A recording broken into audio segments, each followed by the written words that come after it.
There's a lot of history behind every line he says, and I notice, just when I'm watching him work, there's a lot of there's a lot of pain behind his eyes. The Black Adam character is someone who lost his family, and it's almost like he's haunted.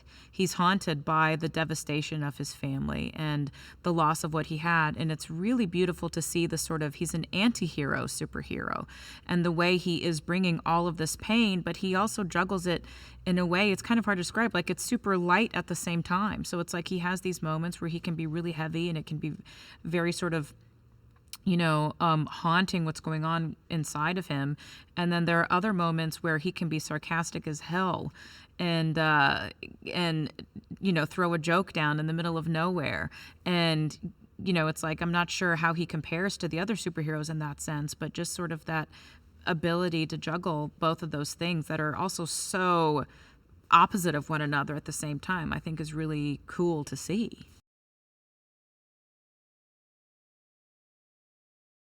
He's incredible. He's going head to head with DJ, and he's worked incredibly hard. He's great as Hawkman. He brings he brings a regal presence to the role.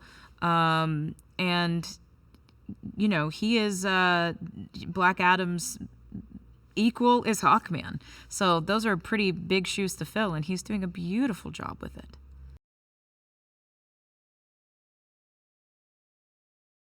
There's no harder working person on this set in terms of the Black Adam movie itself than Jama. He knows the script forwards and backwards. He's a comedic genius. The ideas he comes up with, because a lot of times when it comes to the comedic parts of this movie, we're just trying things. We're throwing lines out there. We're improvising a bit, seeing if it works.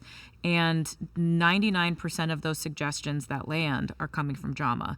I've never seen a brain be able to compute the amount of things that he's computing.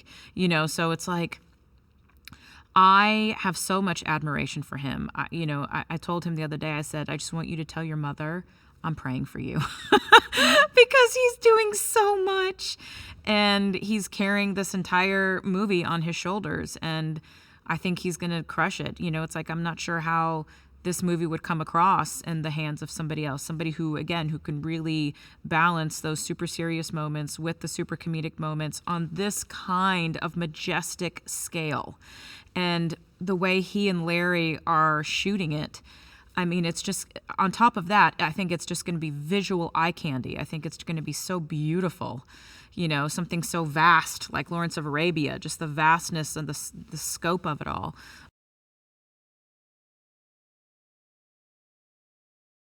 To step on the Kondak set, and there was that Grand Bazaar, the set that we had.